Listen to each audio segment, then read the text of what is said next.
ಆತ್ಮೀಯ ವಿದ್ಯಾರ್ಥಿಗಳೇ, ಇವತ್ತಿನ ತರಗತಿಗೆ ನಾವೆಲ್ಲರೂ ಕೂಡ ಸ್ವಾಗತವನ್ನು ಕೋರ್ತಾ, ಇವತ್ತಿನ ತರಗತಿಯಲ್ಲಿ 9ನೇ ತರಗತಿಯಲ್ಲಿ ಇರತಕ್ಕಂಥ ಒಂದು ಗದ್ಯ ಭಾಗವನ್ನ ಅಧ್ಯಯನ ಮಾಡತಕ್ಕಂಥ ಒಂದು ಪ್ರಯತ್ನವನ್ನು ಮಾಡೋಣ.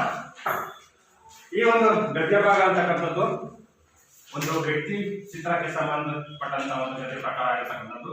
ವ್ಯಕ್ತಿ ಚಿತ್ರ ಅಂತಕ್ಕಂಥದ್ದು ಕನ್ನಡ ಸಾಹಿತ್ಯದ ಹಲವು ಪ್ರಕಾರಗಳಲ್ಲಿ ವ್ಯಕ್ತಿ ಚಿತ್ರ ಅಂತಕ್ಕಂಥದ್ದು ಒಂದು ಪ್ರಬಲ ಸಾಹಿತ್ಯ ಪ್ರಕಾರವಾಗಿ ಇತ್ತೀಚಿನ ದಿನಗಳಲ್ಲಿ ಬೆಳೆದು ಬಂದಿರತಕ್ಕಂಥ ಒಂದು ಸಾಹಿತ್ಯ ಪ್ರಕಾರವಾಗಿದೆ.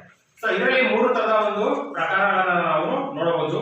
ಚರಿತ್ರೆ ಅಂತ ಬಂದಾಗ ಒಂದು ಜೀವನ ಚರಿತ್ರೆ ಅಂತಕ್ಕಂಥದ್ದು, ಒಂದು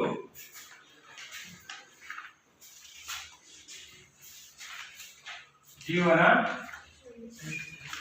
ಚರಿತ್ರೆ, ವ್ಯಕ್ತಿ ಚಿತ್ರ, ಮತ್ತೊಂದು ಆತ್ಮಚರಿತ್ರೆ. ಜೀವನ ಚರಿತ್ರೆ ಅಂತಕ್ಕಂಥದ್ದು ಅಂದ್ರೆ ಒಬ್ಬರ ಕುರಿತಾಗಿ ಮತ್ತೊಬ್ಬರನ್ನ ತುಂಬಾ ವಿಸ್ತೃತವಾಗಿ ವಿಸ್ತಾರವಾಗಿ ಜೀವನದ ಎಲ್ಲಾ ವಿಚಾರಗಳನ್ನ ಸವಿವರವಾಗಿ ಬರೀತಕ್ಕಂಥ ಒಂದು ಸಾಹಿತ್ಯ ಪ್ರಕಾರವೇ ಜೀವನ ಚರಿತ್ರೆ ಅಂತೇಳಿ ಕರೀತೀವಿ. ಸೊ ಅದೇ ರೀತಿಯಾಗಿ ಬರ್ತಕ್ಕಂಥದ್ದು ಒಂದು ಅಷ್ಟೊಂದು ಸಂಕ್ಷಿಪ್ತ ವಿಸ್ತಾರವಾಗಿ ಬರದೇ ಇದ್ರು ಕೂಡ ಒಂದಷ್ಟು ಪ್ರಮುಖ ವಿಚಾರಗಳನ್ನ ಆಧಾರವಾಗಿ ಪ್ರಮುಖ ವಿಚಾರಗಳನ್ನ ಕೇಂದ್ರೀಕರಿಸಿ ಒಂದಷ್ಟು ಸ್ಥೂಲವಾಗಿ ಬರೀತಕ್ಕಂತಹ ಒಂದು ಸಾಹಿತ್ಯ ಪ್ರಕಾರವೇ ವ್ಯಕ್ತಿ ಚಿತ್ರ. ಇನ್ನು ಆತ್ಮಕಥೆ ಅಂದರೆ ಗೊತ್ತಿದೆ, ಯಾವುದೇ ಒಬ್ಬ ವ್ಯಕ್ತಿ ಅಂತಕ್ಕಂಥದ್ದು ತನ್ನ ಒಂದು ಜೀವನ ಚರಿತ್ರೆಯನ್ನ ಸ್ವತಃ ತಾನೇ ಬರ್ಕೊಳ್ತಕ್ಕಂಥದ್ದನ್ನ ಆತ್ಮಕಥೆ ಅಂತೇಳಿ ಕರೀತೀವಿ. ಸೊ ಈ ಇವತ್ತಿನ ಒಂದು ಪ್ರಸ್ತುತ ಪಾಠ ಅಂತಕ್ಕಂಥದ್ದು ಕೂಡ ಒಂದು ವ್ಯಕ್ತಿ ಚಿತ್ರಕ್ಕೆ ಸಂಬಂಧಪಟ್ಟಂತಹ ಒಂದು ಸಾಹಿತ್ಯ ಪ್ರಕಾರಕ್ಕೆ ಸಂಬಂಧಪಟ್ಟಂತ ಒಂದು ಪಾಠ ಆಗಿರ್ತಕ್ಕಂಥದ್ದು. ಯಾವ ಪಾಠ ಅಂತ ಹೇಳಿ ನಾನು ಆಮೇಲೆ ಹೇಳ್ತೀನಂತೆ. ಈ ಒಂದು ಕಥೆ ಮುಖಾಂತರವಾಗಿ ನಿಮಗೆ ಹೇಳಬೇಕಂದ್ರೆ ಮಕ್ಕಳೇ ನೋಡಿ, ಇವತ್ತು ಸಾಧನೆ ಮಾಡ್ತಕ್ಕಂಥದ್ದು ತುಂಬಾ ಮುಖ್ಯ ಆಗಿರ್ತಕ್ಕಂಥದ್ದು. ಅದೇ ಇಂತಹ ಸಾಧನೆ ಅಂತಕ್ಕಂಥದ್ದು ಎಲ್ಲರಿಗೂ ಕೂಡ ತಕ್ಕಂಥದ್ದಲ್ಲ. ಯಾರಿಗೆ ತಕ್ಕಂತೆ ಯಾವಾಗ ಸಾಧನೆ ಮಾಡಲಿಕ್ಕೆ ಪ್ರತಿಯೊಬ್ಬರಿಗೂ ಕೂಡ ವಿಫಲವಾಗಿರ್ತಕ್ಕಂಥ ಒಂದು ಅವಕಾಶ ಅಂತಕ್ಕಂಥದ್ದು ಇರುತ್ತೆ. ಎಲ್ಲರಿಗೂ ಅವಕಾಶ ಇರುತ್ತೆ, ಆದ್ರೆ ಎಲ್ಲರೂ ಕೂಡ ಸಾಧಕರಾಗಲ್ಲ. ಸೊ ಸಾಧನೆ ಮಾಡಕ್ಕೆ ಅತೀವವಾಗಿರ್ತಕ್ಕಂತಹ ಸತತ ಪ್ರಯತ್ನ, ಪರಿಶ್ರಮ, ಶಿಸ್ತು, ಸಂಯಮ ಎಲ್ಲವೂ ಕೂಡ ಬೇಕು. ಇವುಗಳನ್ನ ಯಾರು ಕಷ್ಟಪಟ್ಟು ದಾಡ್ತಾರೋ ಅವರಿಗೆ ಸಾಧನೆಯ ಒಂದು ತುದಿಯನ್ನ ಹತ್ತಲಿಕ್ಕೆ ಸಾಧ್ಯ ಇದೆ. ಸೊ ಸಾಧನೆ ಅಂತಕ್ಕಂಥದ್ದು ಒಂದು ಸಾಧಕನ ಸ್ವತ್ತೇ ಹೊರತು ಸೋಬೇರಿಯ ಸೊತ್ತು ಅಲ್ಲ. ಸೊ ಸಾಧನೆ ಯಾರ ಸೊತ್ತು? ಸಾಧಕನ ಸೊತ್ತು ಅಲ್ವಾ? ಹಾಗಾಗಿ ಅಂತಹ ಸಾಧಕರು ನಮ್ಮ ಭಾರತದಲ್ಲಿ ತುಂಬಾ ವಿಸ್ತಾರವಾಗಿ ಸಾಕಷ್ಟು ಸಂಖ್ಯೆಯಲ್ಲಿ ಕಾಣ್ತಾ ಹೋಗ್ತಾರೆ. ನಮ್ಮ ಭಾರತಾದ್ಯಂತ ಹಲವಾರು ಸಾಧಕರು ಸಾವಿರಾರು ಸಂಖ್ಯೆಯಲ್ಲಿ, ಲಕ್ಷಾಂತರ ಸಂಖ್ಯೆಯಲ್ಲಿ ಬರ್ತಾ ಹೋಗ್ತಾರೆ ಅಲ್ವಾ? ಇವತ್ತು ಕೋಟ್ಯಾಂತರ ಜನಸಂಖ್ಯೆ ಇದ್ರೂ ಕೂಡ ಸಾಧಕರಂತೇಳಿ ಎಲ್ಲರೂ ಕೂಡ ಕಲಿಯಲಿಕ್ಕೆ ಆಗಲ್ಲ. ಕೋಟ್ಯಾಂತರ ಜನಸಂಖ್ಯೆ ಇದ್ರೂ ಕೂಡ ಎಲ್ಲರೂ ಕೂಡ ಸಾಧಕರಾಗಿಲ್ಲ. ಸಾಧಕರಾಗಿರ್ತಕ್ಕಂಥವ್ರು ಕೇವಲ ಕೆಲವು ಮಂದಿ ಮಾತ್ರ. ಸರ್ ವಿಶ್ವೇಶ್ವರಯ್ಯ ಆಗಿರ್ಬೋದು, ಭಗತ್ ಸಿಂಗ್ ಆಗಿರ್ಬೋದು, ಮಹಾತ್ಮ ಗಾಂಧಿ ಆಗಿರ್ಬೋದು, ಅಂಬೇಡ್ಕರ್ ಆಗಿರ್ಬೋದು, ಸುಭಾಷ್ ಚಂದ್ರ ಬೋಸ್ ಆಗಿರ್ಬೋದು, ಈ ರೀತಿಯಾಗಿ ಕೆಲವೊಂದಷ್ಟು ಸಾಧಕರನ್ನ ನಾವು ಗುರುತಿಸ್ತಾ ಹೋಗ್ತೇವೆ ಅಲ್ವಾ? ನಾವೊಂದು ಅಂತ ಒಂದು ಸಾಧಕರಲ್ಲಿ ಒಬ್ಬ ಸಾಧಕರ ಒಂದಷ್ಟು ಕಥೆಯ ಮುಖಾಂತರವಾಗಿ ತಿಳ್ಕೊಂಡು ಇವತ್ತಿನ ಒಬ್ಬ ಸಾಧಕ ಇದ್ದಾನೆ, ಆ ಸಾಧಕರ ಬಗ್ಗೆ ತಿಳ್ಬೇಕಂತ ಒಂದು ಪ್ರಯತ್ನವನ್ನು ಪಾಠದ ಮುಖಾಂತರವಾಗಿ ನಾವು ಮಾಡೋಣ. ವ್ಯಕ್ತಿ ಚಿತ್ರಗಳು ಏನಪ್ಪ ಅಂದ್ರೆ ಕತೆ ಸರ್ ವಿಶ್ವೇಶ್ವರಯ್ಯನವರ ಒಂದು ಸಾಧಕನ ಕತೆ. ಸರ್ ವಿಶ್ವೇಶ್ವರಯ್ಯ ಯಾರು ಗೊತ್ತಾ? ಯಾರು? ದಿವಾನರು, ಮೈಸೂರಿನ ಬಹಳ ಸುಪ್ರಸಿದ್ಧ ದಿವಾನರಾಗಿ ಸೇವೆಯನ್ನು ಸಲ್ಲಿಸಿರ್ತಕ್ಕಂಥವ್ರು. ಇಂಜಿನಿಯರ್ ಮೂಲತಃ ಅವರು ದಿವಾನರಾಗಿ ಸೇವೆಯನ್ನು ಸಲ್ಲಿಸ್ತಾರೆ. ಇವರ ಇತಿಹಾಸ ಗೊತ್ತಾ ನಿಮಗೆ? ಇಲ್ಲ. ಸೊ ಅವರ ಕಥೆಯನ್ನ ತಿಳ್ಕೊಳ್ತಕ್ಕಂಥ ಒಂದು ಪ್ರಯತ್ನವನ್ನು ಮಾಡೋಣ. ನೋಡಿ, ಹುಟ್ಟಿದ್ದು 1860 ಸೆಪ್ಟೆಂಬರ್ 15ರಲ್ಲಿ 1860 ಸೆಪ್ಟೆಂಬರ್ 15ರಲ್ಲಿ ಆಂಧ್ರ ಪ್ರದೇಶದ ಕರ್ನೂಲು ತಾಲೂಕಿನ ಮೋಕ್ಷಗುಂಡಂ ಅಂತಕ್ಕಂಥ ಒಂದು ಸ್ಥಳದಲ್ಲಿ ಇವರು ಹುಟ್ಟಿದ್ದು. ಮೂಲತಃ ಆ ಒಂದು ಸ್ಥಳಕ್ಕೆ ಸಂಬಂಧಪಟ್ಟಂತವರು. ಇವರ ಒಂದು ಪೂರ್ವಜರು ಅವರ ಇಡೀ ಕುಟುಂಬವನ್ನ ಚಿಕ್ಕಬಳ್ಳಾಪುರ ಸಮೀಪದ ಮುದ್ದೇನಹಳ್ಳಿ ಯಾವ ಮುದ್ದೇನಹಳ್ಳಿಗೆ ಇಡೀ ಕುಟುಂಬವನ್ನ ಸ್ಥಳಾಂತರಿಸ್ತಾರೆ. ಇವರಿಗೆ ತಂದೆ ತಾಯಿಗೆ ಶ್ರೀನಿವಾಸ ಶಾಸ್ತ್ರಿ ಮತ್ತು ವೆಂಕಟಲಕ್ಷ್ಮಮ್ಮ ಅಂತಕ್ಕಂಥದ್ದು ಅವರ ತಂದೆ ತಾಯಿ ಹೆಸರು. ಏನ್ ಹೆಸರು? ಶ್ರೀನಿವಾಸ ಶಾಸ್ತ್ರಿ ಮತ್ತು ವೆಂಕಟಲಕ್ಷ್ಮಮ್ಮ ಅಂತಕ್ಕಂತಹ ಇಬ್ರು ದಂಪತಿಗಳು ಸುಪುತ್ರರಾಗಿ ಇಬ್ಬರು ಮಕ್ಕಳು ಇರ್ತಾರೆ. ಅದರಲ್ಲಿ ಒಬ್ಬರು ನಮ್ಮ ಸರ್ ವಿಶ್ವೇಶ್ವರಯ್ಯ.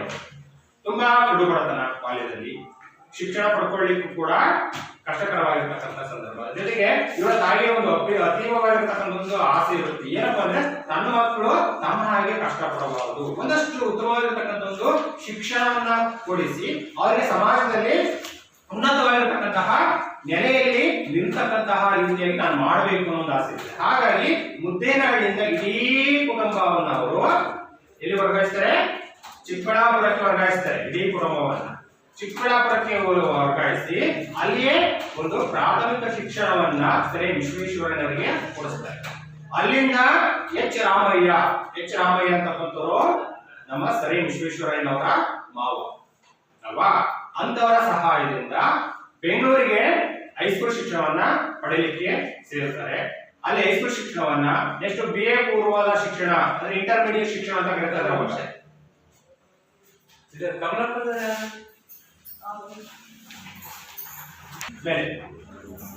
ನೋಡಿ, ಹೀಗೆ ಇಂಟರ್ಮೀಡಿಯೇಟ್ ಶಿಕ್ಷಣ ಅಂತ ಹೇಳಿ ಕರೀತಾ ಇದ್ರು. ನಾವಂತೂ ಇಂಟರ್ಮೀಡಿಯೇಟ್ ಶಿಕ್ಷಣವನ್ನ ಆ ಬೆಂಗಳೂರಿನಲ್ಲೇ ಪಡ್ಕೊಂತಾರೆ. BA ಪೂರ್ವದ ಶಿಕ್ಷಣ, ನೆಕ್ಸ್ಟ್ BA ಶಿಕ್ಷಣವನ್ನು ಪಡ್ಕೊಂತಾರೆ. ನೆಕ್ಸ್ಟ್ ಪೂನಾಕ್ಕೆ ಹೋಗ್ಬಿಟ್ಟು ಅಲ್ಲಿ ಇಂಜಿನಿಯರಿಂಗ್ ಶಿಕ್ಷಣವನ್ನು ಕೂಡ ಪಡ್ಕೊಂತಾರೆ. ಅತ್ಯಂತ ಕಡು ಬಡತನ, ಬಾಲ್ಯದಲ್ಲಿ ಚಿಕ್ಕ ಮಕ್ಕಳಿಗೆ ಏನು ಪಾಠವನ್ನು ಮಾಡ್ತಕ್ಕಂಥದ್ದಾಗಿರ್ಬೋದು ಅದನ್ನು ಕೂಡ ಮಾಡ್ತಾರೆ. ಜೊತೆಗೆ ಒಂದು ಸಿ ರಂಗಚಂದ್ರ ಅವರ ಒಂದು ದಿವಾನರು ಮೈಸೂರು ಅಲ್ಲಿ ಆಗಿರ್ತಾರೆ. ಸೊ ಅವರೊಂದು ವಿದ್ಯಾರ್ಥಿ ವೇತನವನ್ನ ಕೊಡಲಿಕ್ಕೆ ಪ್ರಾರಂಭ ಮಾಡ್ತಾರೆ. ಅಂತ ಒಂದು ವಿದ್ಯಾರ್ಥಿ ವೇತನವನ್ನ ಪಡೆಯೋದ್ರಲ್ಲಿ ನಮ್ಮ ಸರ್ ವಿಶ್ವೇಶ್ವರಯ್ಯರು ಸಫಲರಾಗ್ತಾರೆ. ಸೊ ಈ ರೀತಿಯಾಗಿ ಅತ್ಯಂತ ಕಡು ಬಡತನದಲ್ಲಿ ಓದಿ ಅತ್ಯಂತ ಪರಿಶ್ರಮ, ಶ್ರದ್ಧೆ, ಭಕ್ತಿಯಿಂದ ಓದಿ ಒಂದು ವಿದ್ಯಾಭ್ಯಾಸವನ್ನ ಪೂರ್ಣಗೊಳಿಸುವಂತಹ ವಿಶ್ವೇಶ್ವರಯ್ಯನವರು ಮುಂಬೈ ಪ್ರಾಂತ್ಯದಲ್ಲಿ ಒಬ್ಬ ಸಹಾಯಕ ಇಂಜಿನಿಯರ್ ಆಗಿ ಕೆಲಸವನ್ನ ವೃತ್ತಿ ಜೀವನವನ್ನ ಪ್ರಾರಂಭವನ್ನ ಮಾಡ್ತಾರೆ. ತದನಂತರದಲ್ಲಿ ಬೇರೆ ಬೇರೆ ಕಡೆ ಕೆಲಸವನ್ನ ಮಾಡಿಬಿಟ್ಟು ಜೊತೆಗೆ ನಮ್ಮ ಮೈಸೂರಿಗೂ ಕೂಡ ಇಂಜಿನಿಯರ್ ಆಗಿ ಸೇವೆ ಸಲ್ಲಿಸಲಿಕ್ಕೆ ಬರ್ತಾರೆ. ಮುಂಬೈ ಆಗಿರ್ಬೋದು, ಹೈದರಾಬಾದ್ ಆಗಿರ್ಬೋದು. ಸೊ ಅಲ್ಲಿ ಈಸಿ ಮತ್ತೆ ಮೂಸಿ ಅಂತ ಒಂದಷ್ಟು ನದಿಗಳು, ಅವಳ ಒಂದು ನದಿಗಳ ಸಮಸ್ಯೆ ಆಗಿರ್ಬೋದು, ಜಗ್ಗೂರಿನ ಒಂದು ಕುಡಿಯುವ ನೀರಿನ ಸಮಸ್ಯೆ ಆಗಿರ್ಬೋದು. ಸೊ ಈ ರೀತಿ ಹಲವಾರು ಸಮಸ್ಯೆಗಳನ್ನ ತೂಗು ಸೇತುವೆ ನಿರ್ಮಾಣ ಮಾಡ್ತಕ್ಕಂಥದ್ದು, ಈ ರೀತಿ ಹಲವಾರು ಕೆಲಸ ಕಾರ್ಯಗಳನ್ನ ಮಾಡಿ ಒಂದಷ್ಟು ಜನಪ್ರಿಯರಾಗುವ ಮುಖಾಂತರವಾಗಿ ಬ್ರಿಟಿಷ್ ಅಧಿಕಾರಿಗಳ ಮೆಚ್ಚುಗೆ, ಅದರಲ್ಲೂ ಕೂಡ ಜೇಮ್ಸ್ ಬರ್ಕ್ಲಿ ಅಂತಕ್ಕಂಥ ಒಬ್ಬ ಬ್ರಿಟಿಷ್ ಅಧಿಕಾರಿ ಬರ್ತಾರೆ. ಜೇಮ್ಸ್ ಬರ್ಕ್ಲಿ ಅಂತಕ್ಕಂತಹ ಅಧಿಕಾರಿಯ ಮೆಚ್ಚುಗೆಗೂ ಕೂಡ ಪಾತ್ರರಾಗ್ತಾರೆ. ಒಬ್ಬ ಬ್ರಿಟಿಷ್ ಅಧಿಕಾರಿಯಿಂದ ಉಳಿಸ್ತಕ್ಕಂಥದ್ದು ಒಬ್ಬ ಭಾರತೀಯ ವ್ಯಕ್ತಿಗೆ ಸಾಮಾನ್ಯವಾಗಿರ್ತಕ್ಕಂಥ ವಿಷಯ ಆಗಿರಲಿಲ್ಲ. ಸೊ ಅಂತಹ ಒಂದು ಬ್ರಿಟಿಷ್ ಅಧಿಕಾರಿಯಿಂದ ಓಡಿಸಿಕೊಂಡಂತಹ ಕೀರ್ತಿ ನಮ್ಮ ಸರ್ ವಿಶ್ವೇಶ್ವರಯ್ಯನವರಿಗೆ ಸಲ್ಲುತ್ತದೆ.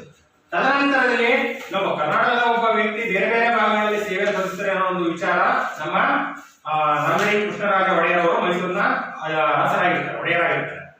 ಸೊ ಅವರು ಅವರ ಒಂದು ಸಹಕಾರದಿಂದಾಗಿ ಅಂದ್ರೆ ಸರ್ ವಿಶ್ವೇಶ್ವರಯ್ಯನ ಸಹಕಾರದಿಂದ ಒಂದಷ್ಟು ಮೈಸೂರು ರಾಜ್ಯದ ಅಭಿವೃದ್ಧಿ ಕೂಡ ಆಗ್ಬೇಕು, ಒಂದಷ್ಟು ಜಲಾಶಯಗಳ ನಿರ್ಮಾಣ ಮಾಡಬೇಕು ಅಂತಕ್ಕಂಥ ಒಂದು ನಿಟ್ಟಿನಲ್ಲಿ ಅವರನ್ನ ಮೈಸೂರು ರಾಜ್ಯಕ್ಕೆ ಒಬ್ಬ ಇಂಜಿನಿಯರ್ ಆಗಿ ಕಳಿಸ್ತಾರೆ. ಇಂಜಿನಿಯರ್ ಆಗಿ ಬಂದಂತಹ ಸಂದರ್ಭದಲ್ಲಿ ಅವರಿಗೆ ಕೈಗೊಂಡಂತಹ ಕೆಲಸ ಎಲ್ಲ ಬಂದ್ರೆ ಇವತ್ತು ನಾವೇನು ಮಂಡ್ಯ ಜಿಲ್ಲೆಯಲ್ಲಿ KRS ಕಾಣ್ತಾ ಇದ್ದಲ್ಲ, ಕೃಷ್ಣರಾಜ ಸಾಗರ, ಅದರ ಒಂದು ಜಲಾಶಯದ ನಿರ್ಮಾಣ ಆಗಿರ್ಬೋದು. ನೆಕ್ಸ್ಟ್ ಇಲ್ಲಿ ಈ ಕಡೆ ಒಂದು ಯಡಿಯೂರ ಹತ್ರ ಒಂದು ವಾಣಿವಿಲಾಸ ಸಾಗರ ಅಂತ ಬರುತ್ತೆ, ಮರಿಕಣಿವೆ ಅಣೆಕಟ್ಟು ಅಂತ ಕೂಡ ಕರಿತೀವಿ. ಸೊ ಅದಾಗಿರ್ಬೋದು.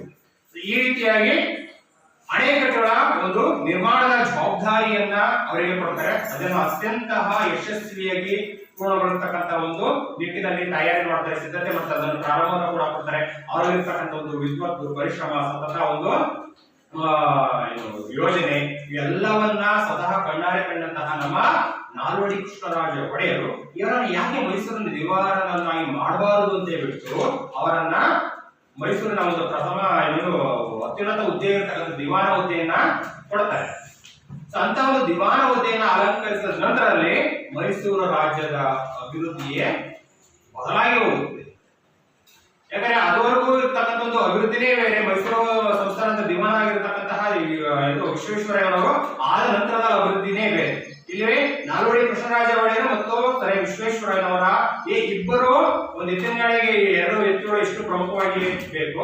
ಹಂಗೆ ಒಂದು ರಾಜ್ಯದ ಅಭಿವೃದ್ಧಿಗೆ ಇವರಿಬ್ರು ಕೂಡ ಜೋಡೆತ್ತುಗಳ ರೀತಿಯಾಗಿ ಇಡೀ ಒಂದು ಮೈಸೂರು ರಾಜ್ಯವನ್ನ ಮಾದರಿ ಮೈಸೂರನ್ನಾಗಿ ಮಾಡುವಂತಹ ಕೀರ್ತಿ ಪ್ರಾಪ್ತವಾಗುತ್ತೆ. ಸೊ ಇವರ ಒಂದು ಕಾಲಘಟ್ಟದಲ್ಲಿ ಅನೇಕ ಕಾರ್ಖಾನೆಗಳು ಸ್ಥಾಪನೆ ಆಗ್ತವೆ, ಸಹಕಾರಿ ಸಂಘಗಳು ಆಗ್ತವೆ, ಮೈಸೂರು ಬ್ಯಾಂಕ್ ಸ್ಥಾಪನೆ ಆಗುತ್ತೆ, ಕನ್ನಡ ಸಾಹಿತ್ಯ ಪರಿಷತ್ತು ಸ್ಥಾಪನೆ ಆಗುತ್ತೆ. ಸೊ ಈ ರೀತಿ ಹಲವಾರು ಅಭಿವೃದ್ಧಿ ಕೆಲಸ ಕಾರ್ಯಗಳು ಆಗ್ತವೆ. ಒಟ್ಟಾರೆ ಒಂದು ಮಾದರಿ ಮೈಸೂರು ಆಗಲಿಕ್ಕೆ ಕಾರಣ ಆಗುತ್ತೆ. ಇಷ್ಟೆಲ್ಲ ಆದ ಇವರಿಗೆ ರಿಟೈರ್ ಆದ ನಂತರದಲ್ಲಿ ಒಂದು ಭಾರತ ಸ್ವತಂತ್ರ ಕೂಡಗೊಳ್ಳುತ್ತೆ. ಭಾರತದ ಅತ್ಯುನ್ನತ ಪ್ರಶಸ್ತಿಯಾದಂತಹ ಭಾರತ ರತ್ನ ಪ್ರಶಸ್ತಿಯನ್ನು ಕೂಡ ನಮ್ಮ ಭಾರತ ಸರ್ಕಾರ ನೀಡಿ ಗೌರವಿಸಿದೆ. ಜೊತೆಗೆ ಬ್ರಿಟಿಷ್ ಸರ್ಕಾರ ಸರ್ ಅಂತಕ್ಕಂಥ ಒಂದು ಬಿರುದನ್ನು ಕೂಡ ನೀಡಿ ಗೌರವಿಸಿದೆ ಅಲ್ವಾ. ಸೊ ಇದು ನಮ್ಮ ಸರ್ ಎಂ ವಿಶ್ವೇಶ್ವರಯ್ಯ. ನೋಡಿ, ಇಷ್ಟೆಲ್ಲ ಒಂದು ಭಾರತದ ಅತ್ಯುನ್ನತ ಪ್ರಶಸ್ತಿ ಪಡೆಯಲಿಕ್ಕೆ ಅಥವಾ ಸರ್ ಅಂತಕ್ಕಂಥ ಒಂದು ಬಿರುದನ್ನು ಪಡೆಯಲಿಕ್ಕೆ ಸರ್ ಎಂ ವಿಶ್ವೇಶ್ವರಯ್ಯ ಕಾರಣ ಆದಂದ್ರೆ ಅವರ ಒಂದು ಕುಟುಂಬದ ಒಂದು ಬಡತನ ಅಂತಕ್ಕಂಥದ್ದು ಕಾರಣ ಆಯಿತು. ಜೊತೆಗೆ ಆ ಬಡತನದ ಹಿನ್ನೆಲೆಯಿಂದ ಬಂದರೂ ಕೂಡ ಆ ಬಡತನದ ಬೇಗೆ ಯಾವ ಒಂದು ಪರಿಶ್ರಮ ಗೊತ್ತಿತ್ತು, ಬೇಗೆ ಅಂದ್ರೆ ಏನು, ನೋವು ಅಂದ್ರೆ ಏನು ಅನ್ನೋದು ಗೊತ್ತಿತ್ತು. ಹಾಗಾಗಿ ಒಂದು ಸತತ ಪ್ರಯತ್ನದ ಫಲವಾಗಿ ಒಂದು ಅಷ್ಟೊಂದು ಹೆಸರುವಾಸಿ ಆಗಲಿಕ್ಕೆ, ಜನಪ್ರಿಯತೆ ಆಗಲಿಕ್ಕೆ, ಒಂದಷ್ಟು ಅಭಿವೃದ್ಧಿ ಕೆಲಸ ಕಾರ್ಯಗಳನ್ನು ಮಾಡಲಿಕ್ಕೆ ಸಾಧ್ಯ ಆಯಿತು. ಹಾಗೆ ಇವತ್ತಿನ ಪಾಠದಲ್ಲೂ ಕೂಡ ಅದೇ ತರದ ಒಬ್ಬ ಮಹಾನ್ ಸಾಧಕನ ಕುರಿತಂತೆ ಒಂದು ಪಾಠವನ್ನ ನಾವು ಮಾಡ್ತಾ ಇದ್ವಿ. ಅದ್ಯಾವುದಪ್ಪ ಅಂದ್ರೆ ಸರ್ವೇಪಲ್ಲಿ ಡಾಕ್ಟರ್ ರಾಧಾಕೃಷ್ಣನ್ ಅಂತಕ್ಕಂತಹ ಒಂದು ಪಾಠ.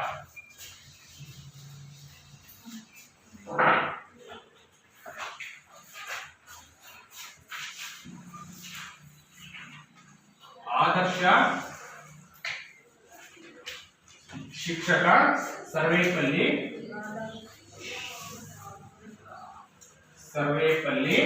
ರಾಧಾಕೃಷ್ಣನ್.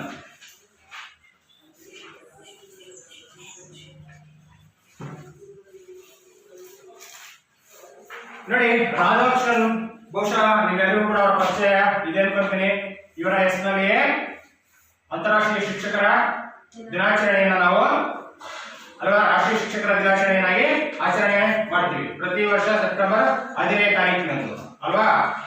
ಸೊ ಇಡೀ ಶಿಕ್ಷಕ ಸಮುದಾಯಕ್ಕೆ ಸ್ಫೂರ್ತಿದಾಯಕವಾಗಿರ್ತಕ್ಕಂಥವ್ರು ಯಾರಪ್ಪ ಅಂದ್ರೆ ನಮ್ಮ ರಾಧಾಕೃಷ್ಣನ್ ಅವರು. ಇವರು ಕೂಡ ಸರ್ ಎಂ ವಿಶ್ವೇಶ್ವರಯ್ಯನವರ ತರನೇ ಅತ್ಯಂತ ಕಡು ಬಡತನದ ಹಿನ್ನೆಲೆಯಲ್ಲಿ ಹುಟ್ಟದಂತವರು. ಸೊ ಅಂತಹ ಒಬ್ಬ ಕಡು ಬಡತನದಲ್ಲಿ ಹುಟ್ಟಂತಹ ಒಬ್ಬ ಸಾಮಾನ್ಯ ಭಾರತದ ಒಬ್ಬ ರಾಯಭಾರಿಯಾಗಿ, 2 ಸಲ ಉಪರಾಷ್ಟ್ರಪತಿಯಾಗಿ, ಮತ್ತೆ ಭಾರತದ ಪ್ರಥಮ ಪ್ರಜೆ ಅಂತ ನಾವು ಕರಿತೀವಿ. ಭಾರತದ ಅತ್ಯಂತ ಉನ್ನತ ಹುದ್ದೆ ಯಾವುದು? ರಾಷ್ಟ್ರಪತಿ. ಅಂತಹ ಒಂದು ರಾಷ್ಟ್ರಪತಿ ಹುದ್ದೆಯನ್ನು ಅಲಂಕರಿಸಿದಂತಹ ಕೀರ್ತಿ ನಮ್ಮ ರಾಧಾಕೃಷ್ಣನ್ ಅವರಿಗೆ ಸಲ್ಲುತ್ತೆ. ಸೊ ಎಲ್ಲಾ ವಿಚಾರಗಳನ್ನ ಒಳಗೊಂಡಂತಹ ಒಂದು ವ್ಯಕ್ತಿ ಚಿತ್ರವೇ ನಿಮ್ಗಿಟ್ಟಿರ್ತಕ್ಕಂತಹ ಒಂದು ಪಾಠ ಆದರ್ಶ ಶಿಕ್ಷಕ ಸರ್ವೇಪಲ್ಲಿ ರಾಧಾಕೃಷ್ಣನ್ ಅಂತಕ್ಕಂಥದ್ದು. ಹಾಗಾದ್ರೆ ಇವತ್ತಿನ ತರಗತಿಯಲ್ಲಿ ಅವರ ಒಂದು ಪರಿಚಯಕ್ಕೆ ಸಂಬಂಧಪಟ್ಟಂತೆ ಅವರ ಒಂದು ವಿಚಾರಧಾರೆಗಳು ಏನೇನಿದೆ ಅನ್ನೋದನ್ನ ನಾವಿವತ್ತು ತಿಳ್ಕೊಳ್ಳೋಣ. ದಯವಿಟ್ಟು ಓಪನ್ ಮಾಡಿಬೇಕು. ಇದೊಂದು ನೋಡಿ, ಇದೊಂದು ಪಠ್ಯಪುಸ್ತಕ ರಚನಾ ಸಮಿತಿಯವರು ನಿಗದಿಪಡಿಸಿರ್ತಕ್ಕಂಥದ್ದು. ಹಾಗಾಗಿ ಇದಕ್ಕೆ ಯಾವುದೇ ತರಹದ ಲೇಖಕರ ಪರಿಚಯ ನಮಗೆ ಇಲ್ಲ. ಪಠ್ಯಪುಸ್ತಕ ರಚನಾ ಸಮಿತಿಯವರು ಇದನ್ನ ನಿಗದಿಪಡಿಸಿರ್ತಕ್ಕಂಥದ್ದು. ನೋಡ್ಕೊಳ್ಳಿ, ಪ್ರವೇಶ. ಸಾಹಿತ್ಯದ ಹಲವು ಪ್ರಕಾರಗಳಲ್ಲಿ ವ್ಯಕ್ತಿ ಚಿತ್ರವು ಒಂದು. ನಿರ್ದಿಷ್ಟ ವ್ಯಕ್ತಿಯ ಜೀವನ ಸಾಧನೆ ಸಿದ್ಧಿಯನ್ನು ಕಲಾತ್ಮಕವಾಗಿ ದಾಖಲಿಸುವ ಕ್ರಮ. ವಿಸ್ತೃತ ಸುದೀರ್ಘ ವಿವರದ ಬರಹ ಜೀವನ ಚರಿತ್ರೆಯಾದರೆ ಸ್ಥೂಲ ಚಿತ್ರಣ ವ್ಯಕ್ತಿ ಚಿತ್ರ. ವ್ಯಕ್ತಿ ತನ್ನ ಜೀವನದ ಘಟನೆಗಳನ್ನ ಸ್ವತಃ ಬರೆದುಕೊಂಡರೆ ಅದು ಆತ್ಮಕಥನ.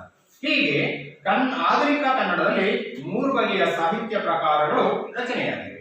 ಸರ್ವೇಪಲ್ಲಿ ಡಾಕ್ಟರ್ ರಾಧಾಕೃಷ್ಣನ್ ಅವರದು ವಿಶಿಷ್ಟ ವ್ಯಕ್ತಿತ್ವ. ಆದರ್ಶ ಶಿಕ್ಷಕ, ತತ್ವಜ್ಞಾನಿ, ಉಪರಾಷ್ಟ್ರಪತಿ ಮತ್ತು ರಾಷ್ಟ್ರಪತಿಯಾಗಿ ಮಾದರಿಯಾಗಿದ್ದಾರೆ. ಅವರ ಜೀವನ ಸಾಧನೆಯ ಸ್ಥೂಲ ನೋಟ ಪ್ರಕೃತ ಗದ್ಯ ಪಾಠದಲ್ಲಿ ವ್ಯಕ್ತಗೊಂಡಿದೆ. ನಾನು ಏನು ಒಂದಷ್ಟು ಮಾಹಿತಿಯನ್ನು ಅದೇನೆ ಇಲ್ಲಿ ಕೊಟ್ಟಿರ್ತಕ್ಕಂಥದ್ದು. ನೋಡಿ, ಪಾಠ ನೋಡ್ಕೊಳ್ಳಿ. ನೀವೊಬ್ಬರೇ ನನ್ನನ್ನ ಒಬ್ಬ ಮನುಷ್ಯನಂತೆ ಕಂಡು ವರ್ತಿಸಿದವರು. ನೀವು ನಮ್ಮನ್ನ ಬಿಟ್ಟು ಹೋಗುತ್ತಿರುವಿರಿ. ನನಗೆ ಇದು ದುಃಖ ನೀಡಿದೆ. ನೀವು ಹೆಚ್ಚು ಕಾಲ ಬಾಳಬೇಕೆಂಬುದೇ ನನ್ನ ಆಸೆ. ನಾನು ಹೆಚ್ಚು ಕಾಲ ಬಾಳುವುದಿಲ್ಲ. ರಷ್ಯಾ ದೇಶದ ಅಧ್ಯಕ್ಷ ಸ್ಟಾಲಿನ್ ಅವರು ರಾಧಾಕೃಷ್ಣನ್ ಅವರಿಗೆ ಮಾಸ್ಕೋದಲ್ಲಿ ನೀಡಿದ ಬೀಳ್ಕೊಡುಗೆ ಸಮಾರಂಭದಲ್ಲಿ ಹೀಗೆ ಹೇಳಿದರು. ಅಷ್ಟೇ ಅಲ್ಲ, ಅಶೋಕನು ಕಳಿಂಗ ಯುದ್ಧದ ಅನಂತರ ಶ್ರೇಷ್ಠ ಮನುಷ್ಯನಾದಂತೆ ನೀವು ಆಗುವಿರಿ ಎಂದು ತಮ್ಮ ಪ್ರಥಮ ಭೇಟಿಯಲ್ಲಿ ರಾಧಾಕೃಷ್ಣನ್ ಹೇಳಿದ ಮಾತುಗಳನ್ನ ಸ್ಮರಿಸಿದರು. ಪ್ರತಿಯೊಂದು ಧರ್ಮದ ಅಂತಿಮ ಸತ್ಯ ಒಂದೇ. ಪ್ರತಿ ಧರ್ಮವು ಅದರ ಶ್ರೇಷ್ಠ ಗುಣವನ್ನು ತೋರುತ್ತದೆ. ಅದನ್ನು ಅಳವಡಿಸಿಕೊಂಡಾಗ ಯಾವುದೇ ಧರ್ಮದ ಅಸಾಮಾನ್ಯತೆಯ ಅರಿವಾಗುವುದೆಂಬ ವಿಷಯವನ್ನ ಅವರು ಎಲ್ಲಾ ಧರ್ಮಗಳ ಆಳವಾದ ಅಧ್ಯಯನದಿಂದ ಸಾಧಿಸಿ ತೋರಿಸಿದರು. ರಾಧಾಕೃಷ್ಣನ್ ಅವರು ತಮ್ಮ ವಿದ್ವತ್ತಪದ ಫಲವಾಗಿ ಯುಗದ ಪರಿವರ್ತನಾಶೀಲ ಪ್ರಭಾವಿ ವ್ಯಕ್ತಿಗಳಲ್ಲಿ ಒಬ್ಬರೆನಿಸಿದರು.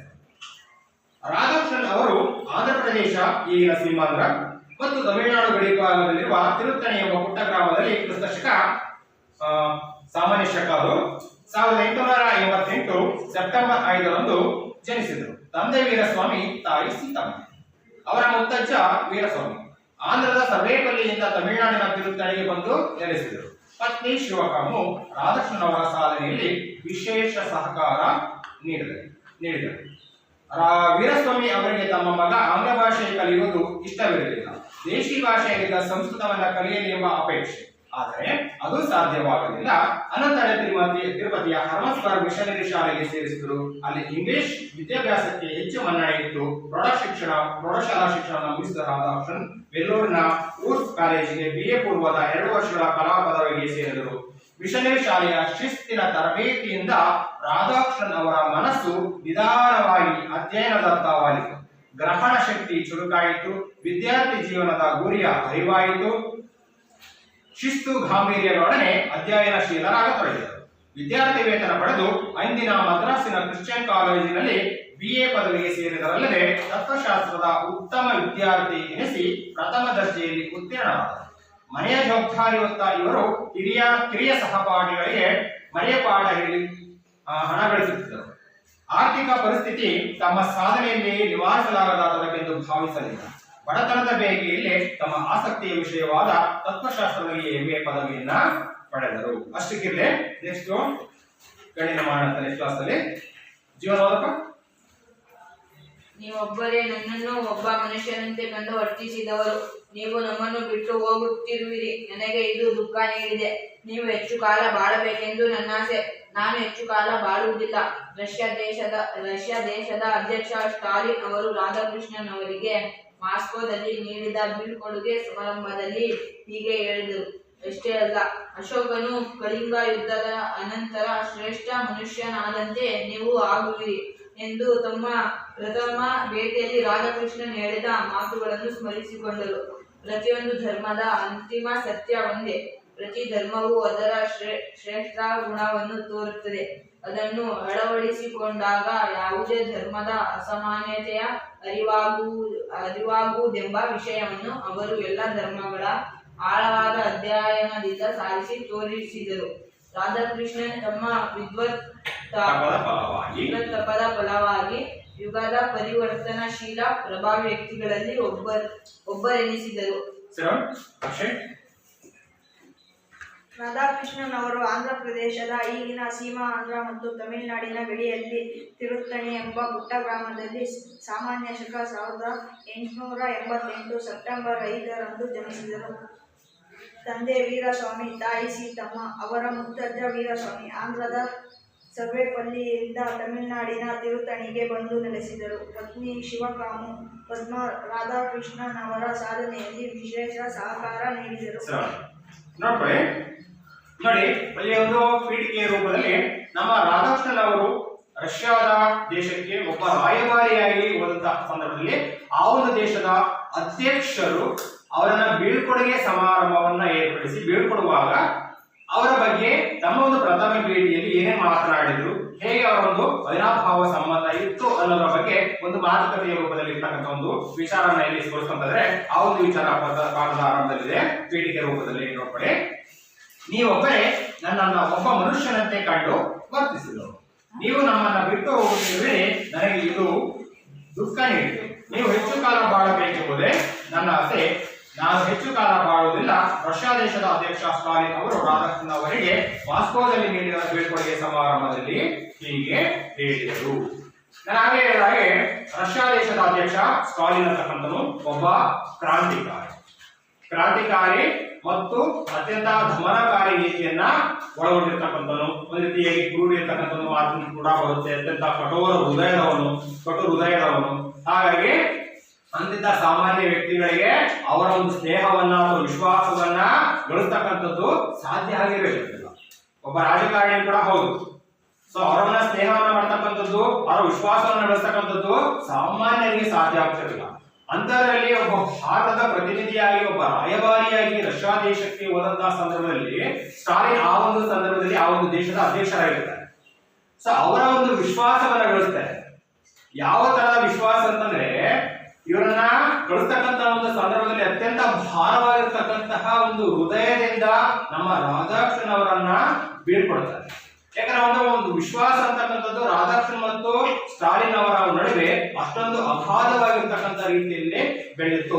ಹಾಗಾಗಿ ಅವರ ಒಂದು ಪ್ರಥಮ ಭೇಟಿಯಲ್ಲಿ ಹೇಳ್ತಕ್ಕಂಥ ಒಂದು ಮಾತನ್ನ ಅವರ ಒಂದು ಕುರಿತಂತೆ ನೋಡಿ, ಅತ್ಯಂತ ಒಂದು ಜನರೆಲ್ಲರೂ ಕೂಡ ತಿರಸ್ಕರಿಸ್ತಕ್ಕಂಥ ಒಂದು ಸಂದರ್ಭದಲ್ಲಿ, ಜನರೆಲ್ಲರೂ ಕೂಡ ನನ್ನನ್ನು ನಿಂದಿಸ್ತಕ್ಕಂಥ ಬೈತಕ್ಕಂಥ ಒಂದು ಸಂದರ್ಭದಲ್ಲಿ ನೀವೊಬ್ಬರೇ ನನ್ನನ್ನ ಮನುಷ್ಯನಂತೆ ಕಂಡು ವರ್ತಿಸಿದವರು ಅಂತಕ್ಕಂಥ ಒಂದು ಮಾತನ್ನ ಹೇಳ್ತಾರೆ. ಜೊತೆಗೆ ಇಂತಹ ನೀವು ಅದ್ಭುತವಾಗಿರ್ತಕ್ಕಂಥ ವಿಶ್ವವನ್ನು ಸ್ನೇಹಜೀವಿ ನಮ್ಮನ್ನ ಬಿಟ್ಟು ಇವತ್ತು ಹೋಗ್ತಾ ಇರಿ, ಇದು ನಮಗೆ ಅತ್ಯಂತ ದುಃಖಕರವಾಗಿರ್ತಕ್ಕಂತಹ ವಿಷಯವಾಗಿದೆ ಅಂತ ಹೇಳ್ಬಿಟ್ಟು ತುಂಬಾ ಬೇಸರವನ್ನು ವ್ಯಕ್ತಪಡಿಸ್ತಾರೆ. ಜೊತೆಗೆ ನೀವು ಹೆಚ್ಚು ಕಾಲ ಬಾಳಬೇಕು, ಆದ್ರೆ ನಾನು ಹೆಚ್ಚು ಕಾಲ ಬದುಕಲಿಕ್ಕೆ ಬಹುಶಃ ಸಾಧ್ಯ ಆಗಲಿಲ್ಲ, ಜನ ನನ್ನನ್ನು ಉಳಿಸಲ್ಲ ಅಂತಕ್ಕಂಥ ಒಂದು ವಿಷಾದದ ಮಾತನ್ನು ಕೂಡ ಹೇಳ್ತಾ ಇದ್ದಾರೆ.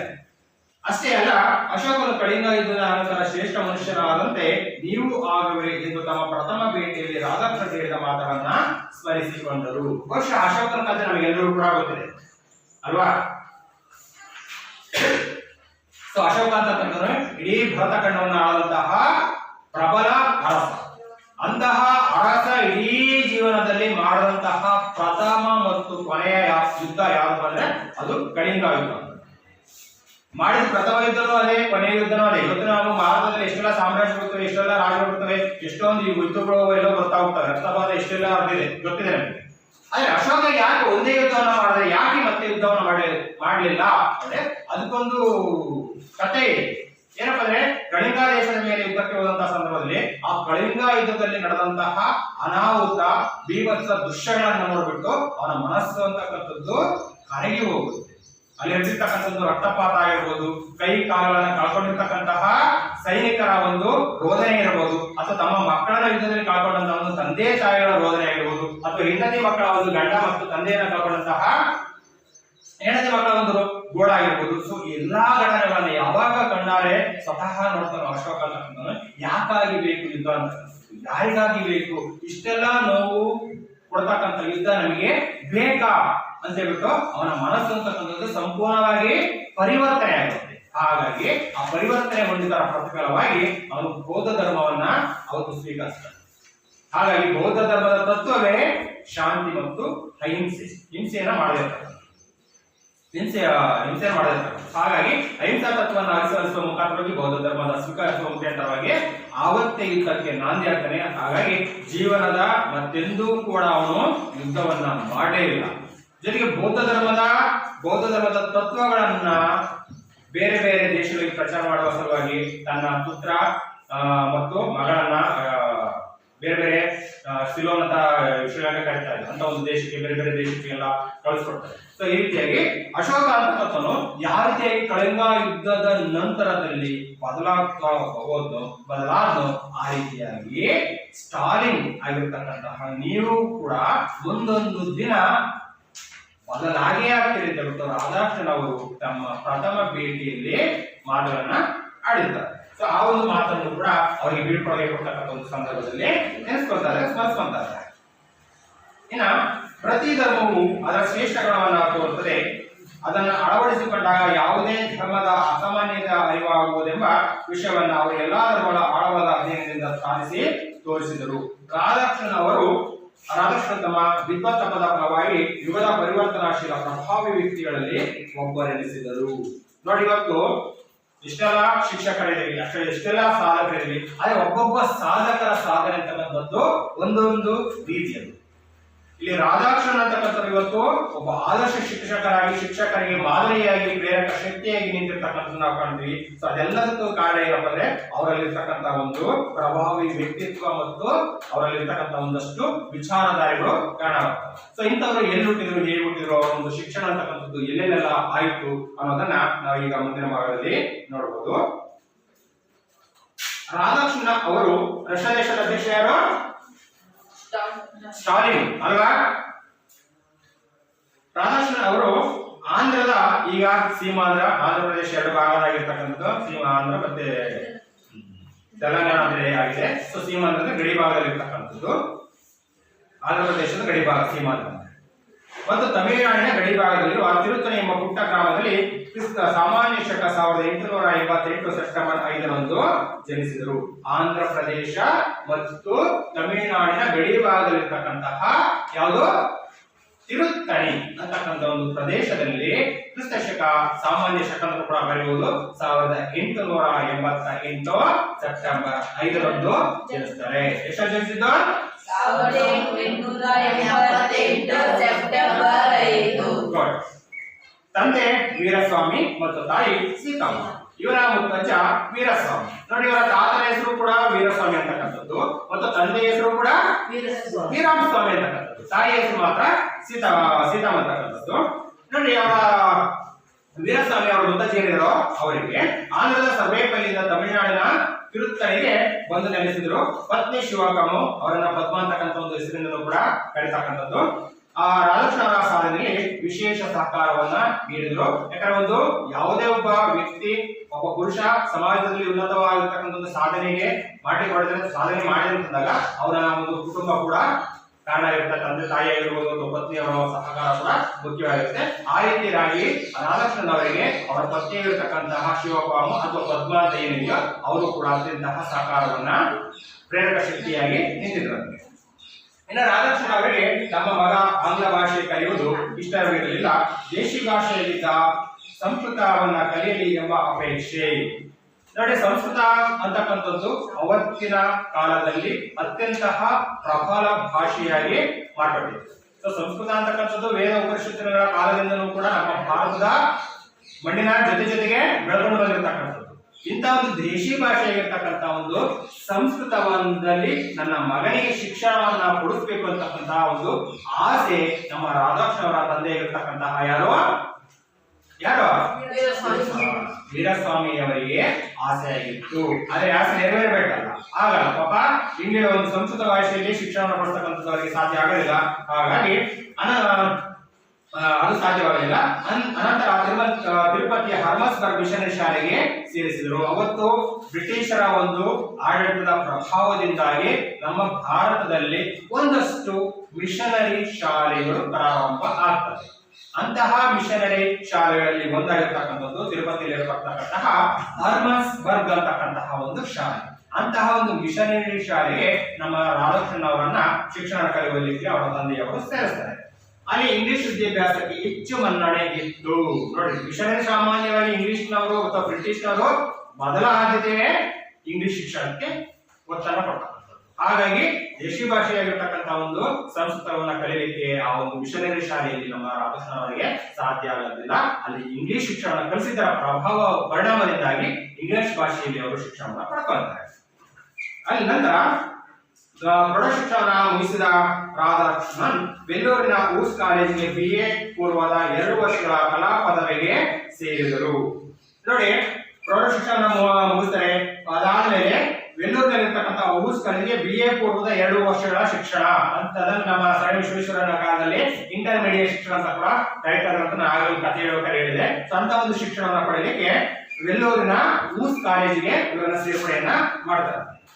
ನೆಕ್ಸ್ಟ್, ಮಿಷನರಿ ಶಾಲೆಯ ಶಿಸ್ತಿನ ತರಬೇತಿಯಿಂದ ರಾಧಾಕೃಷ್ಣನ್ ಅವರ ಮನಸ್ಸು ನಿಧಾನವಾಗಿ ಅಧ್ಯಯನದತ್ತ ವಾಲಿತು. ಸೊ ಮಿಷನರಿ ಶಾಲೆಗಳಲ್ಲಿ ಅತ್ಯಂತ ಬಿಗಿಯಾಗಿರ್ತಕ್ಕಂತಹ ವಾತಾವರಣ ಅಂತಕ್ಕಂಥದ್ದು ಇರುತ್ತೆ.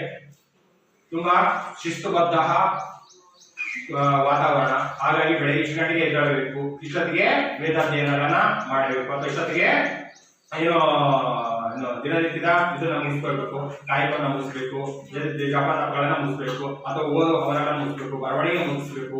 ಸೊ ಈ ರೀತಿಯಾಗಿ ಒಂದಷ್ಟು ಬಳಕೆ ಮಾಡ್ತಾರೆ. ಸೊ ಇವೆಲ್ಲವೂ ಕೂಡ ರಾಧಾಕೃಷ್ಣನ್ ಅವರ ವ್ಯಕ್ತಿತ್ವದ ಮೇಲೆ ಅತ್ಯಂತ ಹೆಚ್ಚಿನ ರೀತಿಯಲ್ಲಿ ಪರಿಣಾಮವನ್ನ ಬೀರುತ್ತಾರೆ. ಹಾಗಾಗಿ ವಿಶ್ವವಿದ್ಯಾಲಯ ಶಾಲೆಯಲ್ಲಿ ಇರ್ತಕ್ಕಂಥ ಒಂದು ಶಿಸ್ತಿನ ಪ್ರಭಾವದಿಂದಾಗಿ ರಾಧಾಕೃಷ್ಣನ್ ಅವರು ಅತ್ಯಂತ ಅಧ್ಯಯನದತ್ತ ಅಂದ್ರೆ ಹೆಚ್ಚಿನದಾಗಿ ಓದಲಿಕ್ಕೆ ಅವರು ಪ್ರಾರಂಭವನ್ನ ಮಾಡ್ತಾರೆ. ಹಾಗಾಗಿ ಓದಿದ್ದರ ಪರಿಣಾಮವಾಗಿ ಓದ್ತಾ ಹೋದ ಹಾಗೆ ಅವರೊಂದು ಗ್ರಹಣ ಶಕ್ತಿ ಅಂತಕ್ಕಂಥದ್ದು ಹೆಚ್ಚಾಗ್ತಾ ಹೋಗುತ್ತೆ.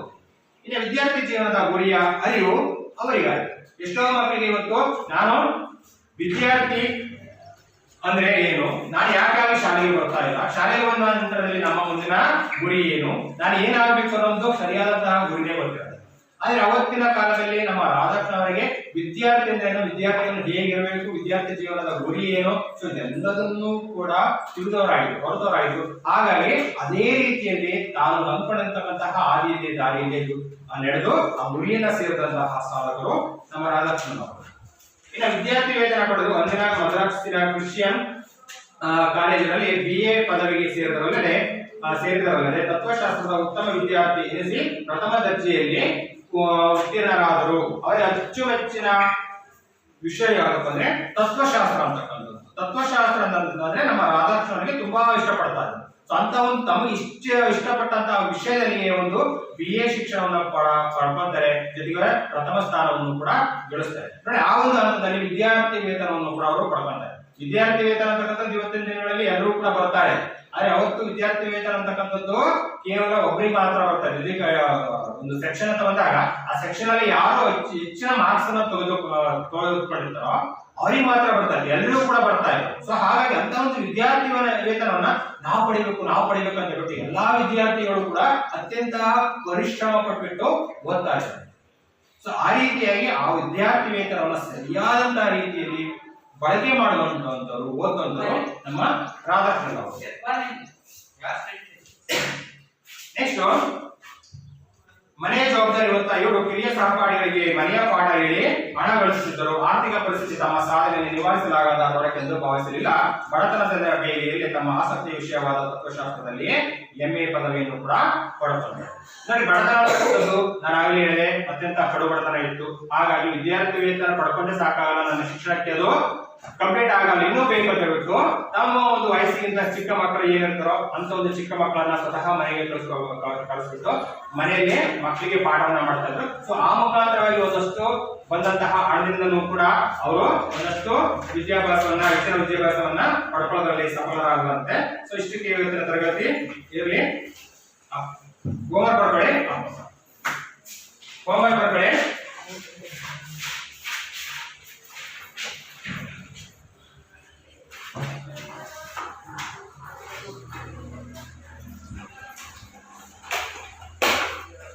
ರಾಧಾಕೃಷ್ಣನ್ ಅವರು ಎಲ್ಲಿ ಮತ್ತು ಎಷ್ಟರಲ್ಲಿ ಜನಿಸಿದರು? ನೆಕ್ಸ್ಟ್ ಕ್ವಶನ್, ಎರಡನೇದು, ರಾಧಾಕೃಷ್ಣನ್ ಅವರ ತಂದೆ ತಾಯಿಯ ಹೆಸರೇನು? ನೆಕ್ಸ್ಟ್ ಮೂರನೇ ಕ್ವಶನ್,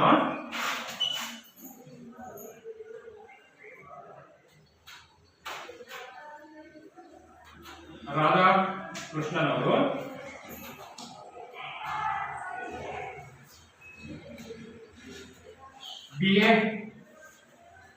BA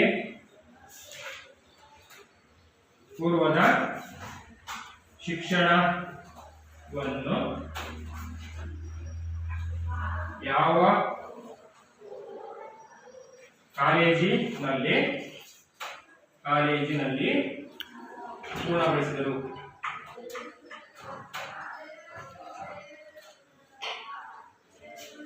ಇದಿಷ್ಟು ಮೂರು ಕ್ವಶನ್ಗೆ ಹೋಮ್ವರ್ಕ್ ಮಾಡ್ಕೊಂಡು ನಾಳೆ